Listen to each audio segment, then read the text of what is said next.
Оян. Қайырлы таң. Әлемнің үздік университеттерінде оқуға лайық көрермен. Отандық білім ордаларынан кейін біліктілік арттырғыңыз келіп, шекара асып шетелдік жоғары оқу орындарына түсуді армандап жүрсеңіз, алдағы 2 минут бойы бізбен бірге болыңыздар.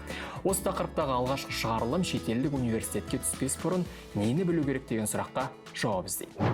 Әлемнің кез келген үздік универі әрқашан сіз қалаған дүниені бере алмауы мүмкін. Сондықтан алдымен мына сұрақтарға жауап тауып алған дұрыс.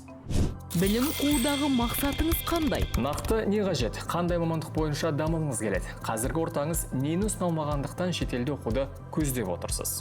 Оқудан тыс өміріңізге қай елдер қолайлы? Сіздің физикалық және психикалық әл-ауқатыңыздың ерекшеліктерін ескеру аса маңызды. Аллергияңыз бен өмірлік ұстанымдарыңызға қайшы келетін тұстары бар елдерді тізімнен осы тұста сызып тастайсыз. Оқу ақысын қалай жабасыз? Өз қалтаңызда не жақындарыңыздың қолдауымен шешілетін мәселе ме?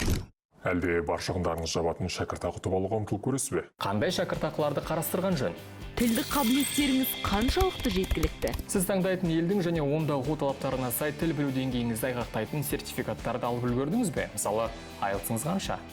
Оқуды аяқтаған соң не істейсіз? Кейін жұмысқа орналасу жағын қалай шешесіз? Отандық еңбек нарығында сіздің мамандығыңыз қаншалықты сұраныста?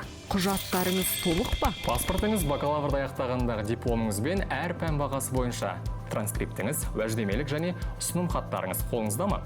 GPA-іңіз қанша? Виза мен медициналық сақтандыру үшін не қажет? Екпелер туралы кітапшаңыз ше? Бәрі бар болса, дайынсыз деген сөз. Осы сұрақтарға жауап беріп алғаннан кейін, сіз қалаған мамандықты оқытатын, сіз қалаған деңгейге дейін біліктілігіңізді арттыратын университетті таңдайсыз. Ал оны қалай таңдаймыз? Келесі шығарылымда айтып берем. Білім әлеміне Оянмен бірге. Оян.